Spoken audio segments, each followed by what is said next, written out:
Okay, good morning. So, welcome sa personal administration natin.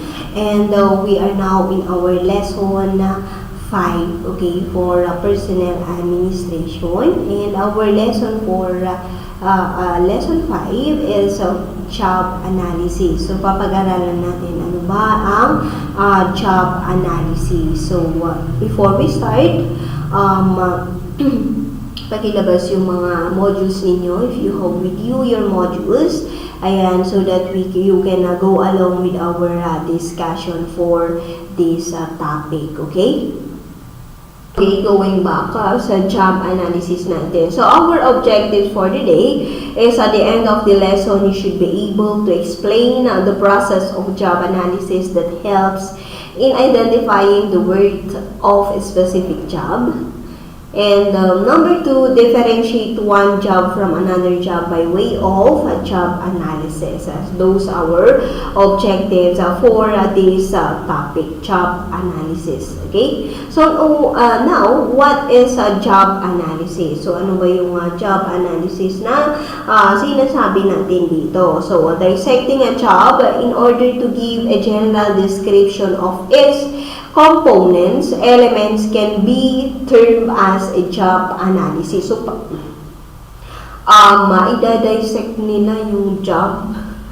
And para magkaroon tayo ng general descriptions and ano ba yung mga components and elements for that data, for that specific job na tinatanong. So, yung process na yun is what we call a job analysis. So, it is a detailed and systematic study and a presentation of information such as skills, knowledge, abilities, and responsibilities, ayan, relating to the operation of a specific job. So, in this information that differentiates one job, ayan, differentiate niya kung ano ba yung trabaho na yan from another job. So, yun yung kailangan, yun yung trabaho ni job analysis. So, it determines the success of a worker in performing his or her duties para alam niya kung ito yung trabaho ko, ito yung nakalista dito, ito yung provide ng isang job analyst. Okay? Now, Akunade divided the job analysis into, ayan, but before that, let's take the comprehensive job analysis. So, ano ba yung ipapakita sa atin? So, number 1, this is nakalagay ito sa modules ninyo. Ayan. So, number 1, the job-oriented activities, which is the description. Ayan. Description of the exact activities na kailangang i-perform ng isang empleyado. Such as kung ano ba yung teaching, coaching, facilitating, mentoring. Ayan. Such descriptions can also indicate how, why, and when a worker performs. Bakit ba? Ano ba yung ginagawa ng isang worker pa? Kailan ba siya magtatrabaho? Okay, so that is for the job analysis. So, who a worker is to report. Ayan. To as well as the relationship of a worker, ayan, with others, which includes, ayan, superiors mo ba siya, colleagues mo ba siya, katrabaho mo ba siya, subordinates mo ba siya. So, yun yung importansya ng isang position, ng isang job. Okay, na kailangan nating i-analyze. Ayan, yun yung importansya ng isang job analysis. Okay? Behaviors performed during the work such as yung reading to students, writing on the board, ayan, explaining to students, ayan, ito yung mga ginagawa nila. Okay? Equipment, materials, yung gagamitin to be used in performing the work, such as interactive if you are a teacher, ayan, board, laptop, projector, marker, kailangan mo ng mga yan. So, job context like physical working conditions, work schedule, ano ba yung work schedule mo, organizational context, and social context. And of course, yung incentives, financial or non-financial man yan. Okay?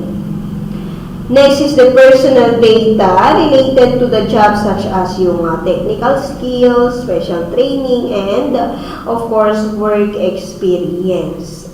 And lastly, we have personal attributes like aptitudes, physical characteristics, personality. So, those are, ipapakita lahat yan ng job analysis. Okay? Now, let's go to the, yung pre-provide ni Okonade, divided the job analysis into two subsets, which is the job description and job specification. So, job description and job specifications, ang we go along with our discussions, mamimit natin tong mga to. Okay? So, when you say job description, nandyan yung title. Ano ba yung title mo? Human Resources Manager. Job location, saan ba? Job summary. Okay? Reporting to working conditions. Job duties. Ano ba yung mga duties mo dyan? Machines to be used. Ano ba yung kakailanganin mo? Is it hazardous, hazards, and etc. Okay? That is for your job description. So, when we say job specifications, nandyan yung qualifications. Nandyan yung experience ng isang applicant, ng isang dapat i-accomplish ng isang applicant. Nandyan yung training skills niya. Nandyan yung responsibility niya. Nandyan yung emotional characteristics, sensory demands. Ayan. Lahat yan ini-explain ni job specifications. Now, alam na natin kung what is the difference between the two. So, when we see job description, sa job lang, kung ano yung dinidescribe dun sa position na yan. Okay? So, kung job specification, yung qualifications ng applicant, yung qualifications dun sa job na yan. So, kailangan qualification, may experience siya, kailangan may training siya, skills siya, responsibilities niya. So, yun yung sa job specifications. Okay? So, yan yung in-identify ni Okonade yan. Okonade. So, job analysis has two subsets. So, isipin natin yan. Job description, sa ulo natin, job description, and we have a job specification. Okay? For a specific job to be properly analyzed, there is a need to apply appropriate techniques and methods in gathering information about such job. So, such techniques, ano ba yung mga techniques dyan? Personal observation, ayan, so yung observe mo yung mga empleyado, personal interview, ayan, data collection through questionnaire, and of course, yung i-review mo yung records niya. Now, let's isa-isayin natin. Ano ba yung personal observation? So, a human resource manager observes the employees, ayan, who are actually doing, of course, the job. So, she watches out for the materials and equipment used. So, takes note of the working conditions, ayan, probable hazards na mangyari sa kanya, and tries to appreciate all the works involved. Okay? So, it is important to state that observation, ayan, could be done directly. Ayan, pwedeng yung human resource manager mismo yung mag-observe sa mga empleyado, di ba? Or through indirectly or indirectly through sa mga employees superiors. Ayan, yung mga supervisors natin, mentors natin, foremen natin. So, or sa mga external observers natin, especially appointed to watch, ayan, social naman. May mga spy or okay, yung mga specially appointed na yan na mga to para lang tingnan yung isang performance ng isang empleyado. Ayan, they're to watch employees performing their jobs. Ayan. So, trade job analyst or special job reviewing committees established for such a purpose. Okay? So, that is for personal observation. Yung observe ka ng human resources o yung mga indirectly na mas mataas dun sa empleyado, yung mga supervisors mo. Okay? Pag personal interview naman, so ano naman yung nangyayari sa personal interviews? Ayan, interview method. Though time-consuming and relatively costly, syempre, kapag mag-i-interview ka pa, isa-isahin mo yung empleyado, tapos costly siya, di ba? Syempre, hindi naman na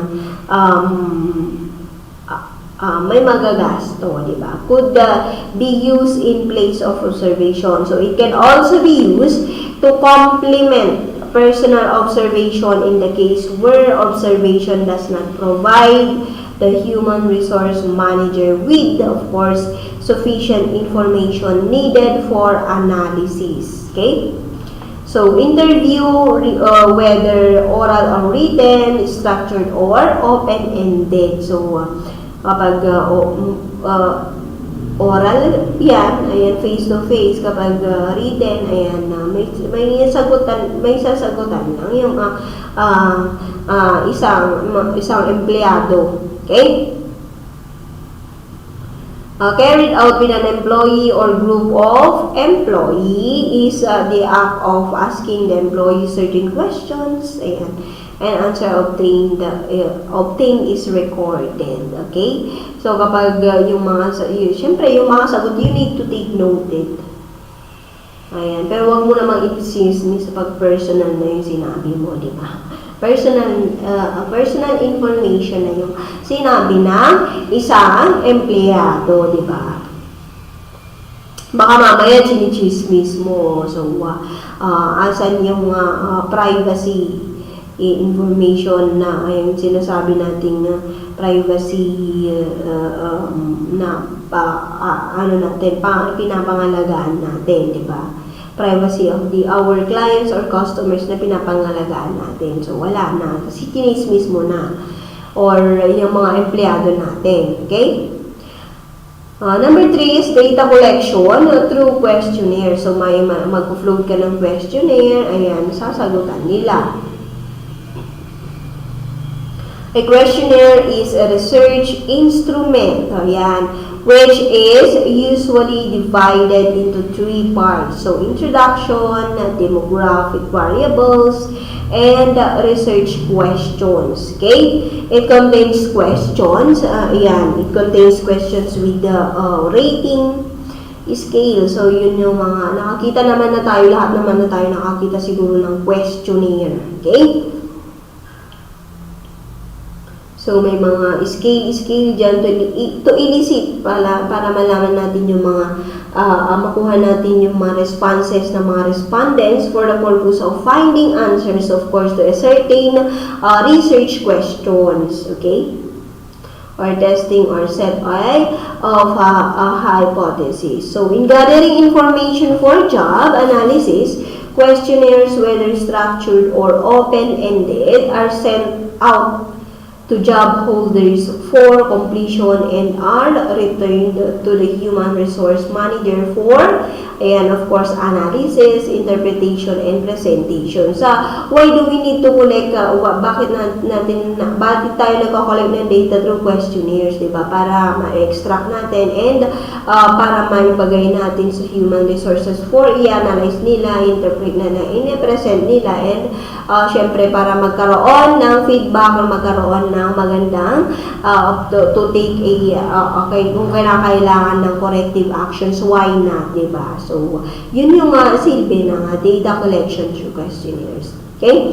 Review of long records. So, kailangan mo din, syempre, i-review yung records ng isang empleyado. Okay? Information for job analysis could also be obtained from the daily records or record of duties maintained by, of course, the individual or by the employee. So, it is pertinent to note that this method is the least used method to its limitation of not providing data. Ayan, not providing data on supervisor relationship, ayan, the equipment use and working conditions. So, it is time-consuming yung review of long records, di ba?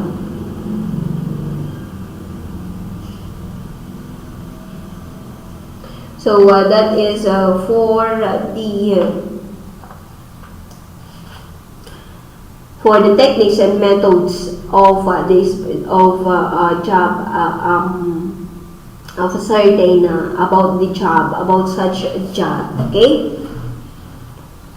Now let's go to the purposes of. So what are the purposes of a job analysis? So number 1, we have here the determination of labor needs. So when we say determination of labor needs,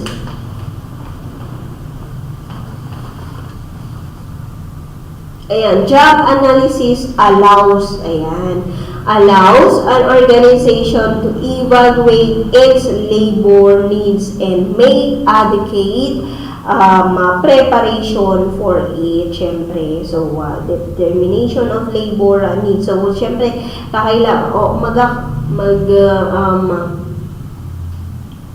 mag-i-increase yung productivity natin. May mga mag-order ng mga bulk.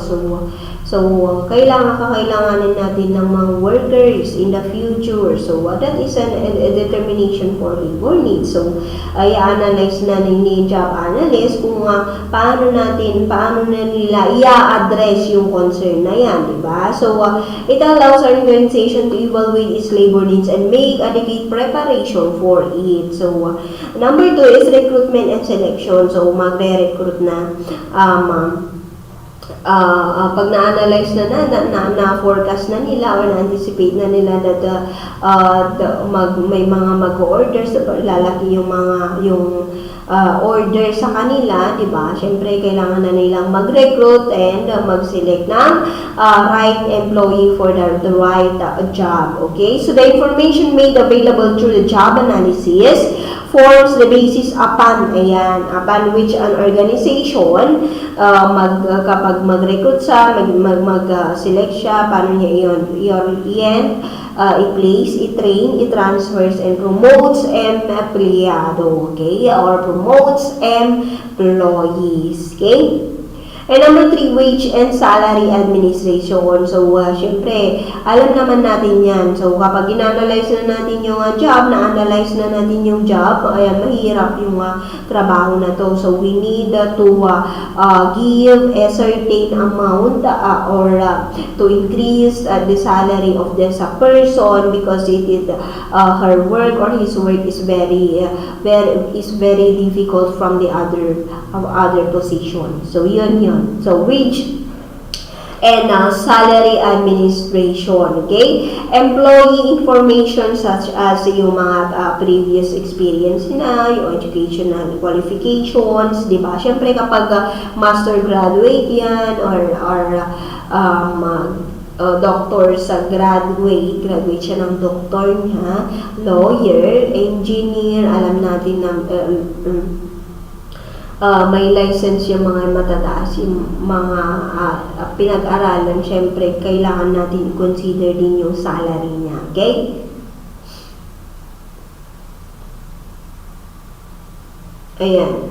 And the risks and hazards involved in performing that specific jobs helps in salary and, syempre, lakihin din natin yung mga sahod nila. Okay? Number 4, employee training and management development. Okay? The management of training and development programs uses information from job analysis to determine the content and subject matter of a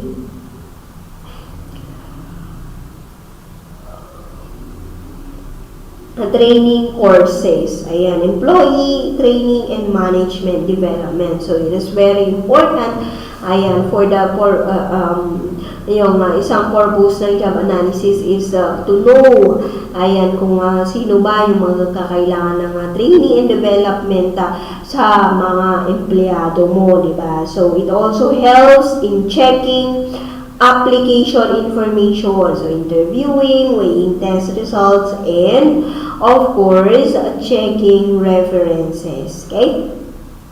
Number 5 is performance appraisal. So this is this is also important that na kailanganin natin performance appraisal. So you need to appraise your performance to boost their morale, para magkaroon na sila ng sense of belongingness. Ayan, ina-appreciate ni boss yung performance ko. So, ang ganda naman, ang sarap sa feeling, di ba? Ang ganda sa feeling. Diba? So, mas lalong na-motivate ka doon, diba? Tama? Okay? Human resource managers uses information from job analysis to establish precise standards against which is the job and the employee is, of course, measured. Okay? So, syempre, na-measure din yung performance natin. Performance of an employee or the performance of the organization as a whole. Okay? And lastly, we have the health and safety. Okay? Hazardous conditions and unhealthy environmental factors, ayan, are usually discovered during job analysis. Okay? This enables corrective measures to be taken to minimize the possibility of accidents, or yan, eliminate natin yung accidents within the organization. So you need to have a healthy environment, magkaroon ng magandang condition yung isang place na wherein yung pinagtatrabahuan ng mga empleyado mo.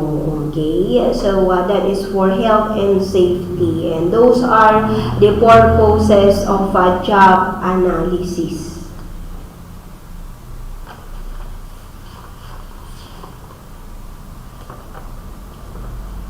Now, let's go to the job analysis process. Okay?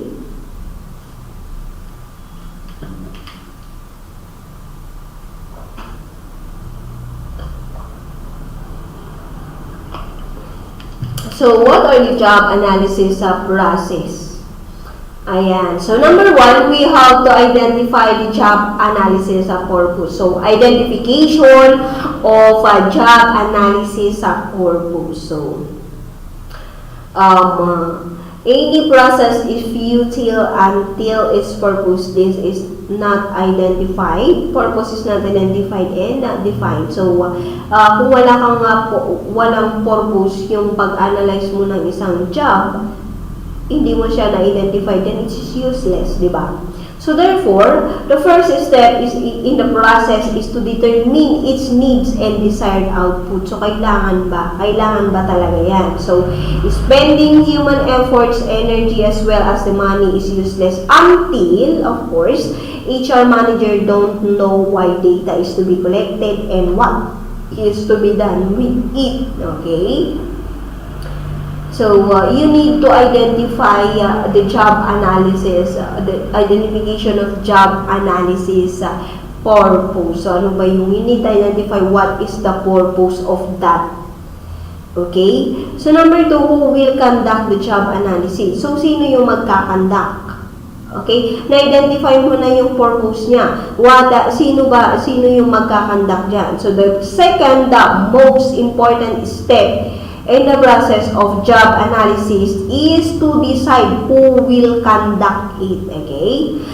Some companies kasi prefer getting it done by their own yung HR department, di ba? Kasi sila naman yung related dyan sa job analysis, job description, job specification, di ba? So some companies prefer getting it done by their own HR department, okay? While some hire job analysis consultant. Yung mga ibang company, nag-hire sila ng ibang consultant, job analyst consultants nila. So, job analysis consultants may be proved to be extremely helpful as they offer unbiased advice. Okay, siyempre, mag-offer sila ng mga hindi naman siya biased guidelines and methods on how to do it. Okay? They don't have any personal likes and dislikes when it comes to analyze a job. So, i-analyze nila yung job na yan. So, is it going to be a productive position for that for the company, di ba? Okay? How to conduct the process? So, deciding the way in which a job analysis process needs to be conducted is surely the next step. So, a planned approach about how to carry the whole process is required in order to investigate a specific job. Okay? That is how to conduct the process. So, paano mo ba siya i-conduct? Okay, paano mo ba siya magpaplano ka kung paano mo i-carry out yung whole process na yan to investigate about that specific job na gusto mong nandun sa isang organization. Okay? Number 4 is the strategic decision making. So, when it's a strategic decision, now is the time to make a strategic decision. Ayan. So, it's about deciding the extent of employee involvement in the process. Okay? The level of the details to be collected and recorded, sources from where data is to be collected, data collection methods, the data processing of information, and of course, segregation of data. So, yun yung mga kailangan mo i-consider. The level of the details to be collected and recorded, sources, saan yung sources of data mo para i-collect mo siya. So, ano yung collection method mo? Okay? Ano yung process, the processing of information? Paano mo ba siya ipaprocess? Paano mo ba siya isa-segregate? So, that is for the strategic decision making. Okay? Next is the training of job analysts. Next is to i-train mo yung job analyst about how to conduct the process and use, select methods for collection and recording for job data. And next is the preparation of job analysis process. So, paano ipe-prepare mo na yun? So, communicating it within the organization is the next step. So, yung mga HR managers need to communicate the whole thing properly. Ayan. So that yung mga empleyado offer their full support to the job analyst. Ayan. The stage also involves preparation of documents, yung mga questionnaires, interviews, feedback forms. Okay? So, that is the preparation of the job analysis process. Data collection, magagather ka na ng data. So, how will you do it? What are your methods on how to do it? Okay, next is to collect job-related data.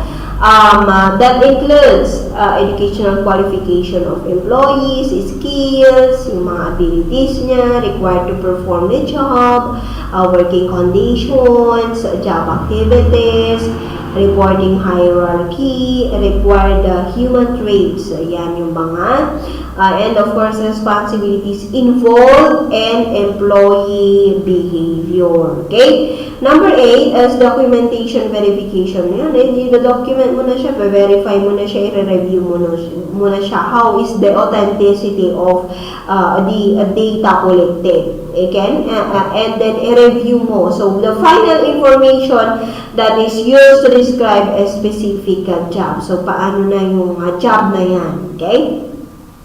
Number 9, developing job description and job specification. So, yun na yung last. So, i-develop mo na kung ano ba yung job description na itong job na to. Ano ba yung job specification na itong job na to, di ba? Yun na yung i-analyze mo, di ba? Okay, now is the time to segregate the collected data into useful information. Ayan.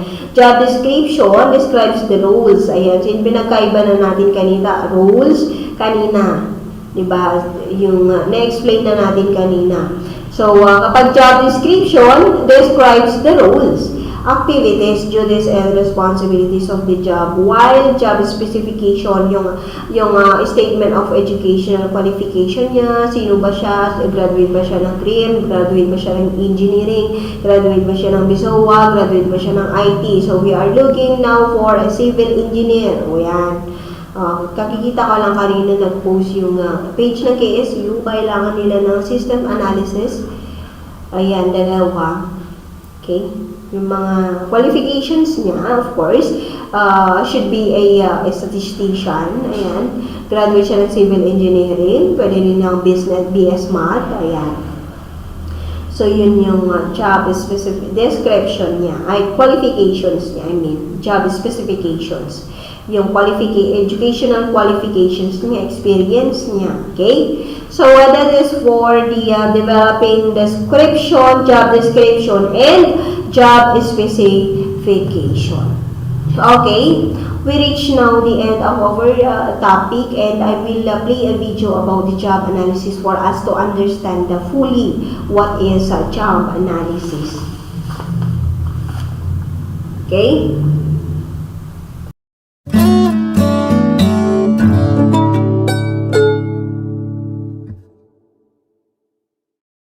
Creating and developing interesting jobs that fit effectively into the flow of an organization's work is called job design.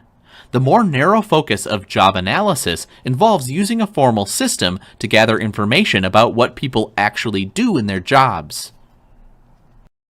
So that means that job analysis is the systematic way of gathering and analyzing information about the content, context, and human requirements of jobs. Job analysis is the basis for all human resource practices because the process sets up how employees are hired, trained, developed, evaluated, and compensated.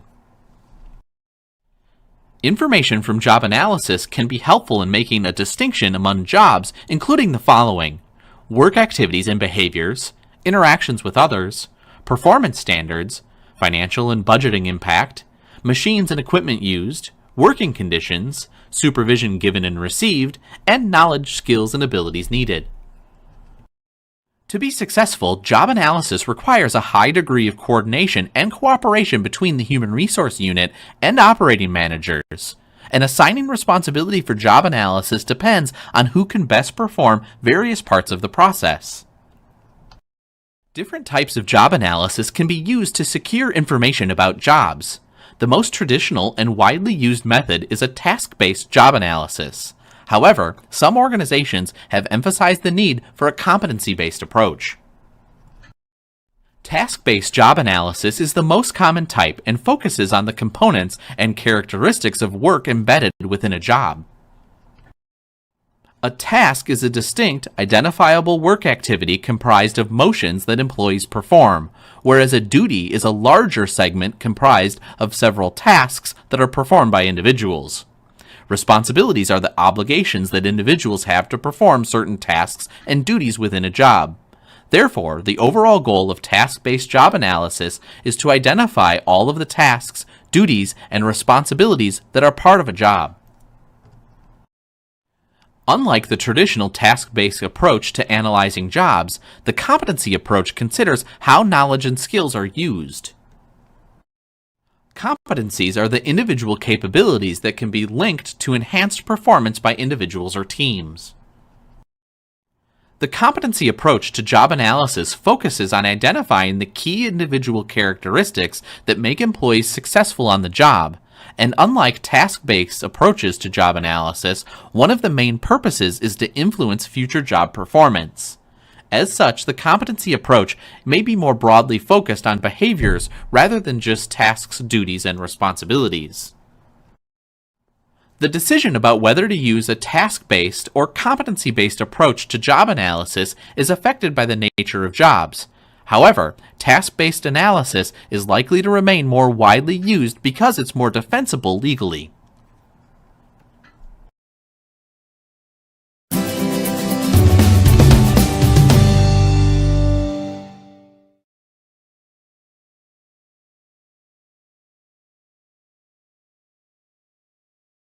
Okay, that is for the video of job analysis.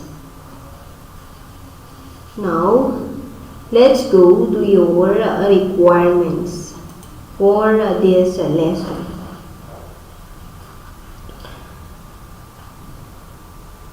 Okay, your requirements for lesson 5, personal administration. So, activity 1, answer the following questions in 10 to 15 sentences. So, number 1, job analysis is referred to as the cornerstone of HR management. So, why do you think so?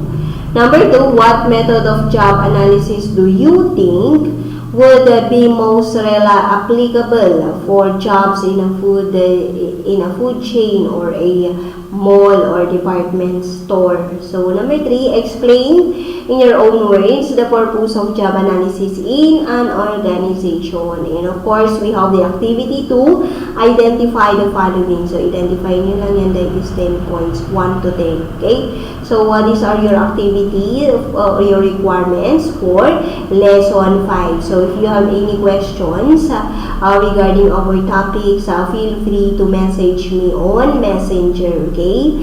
So, this ends our lecture and have a good day.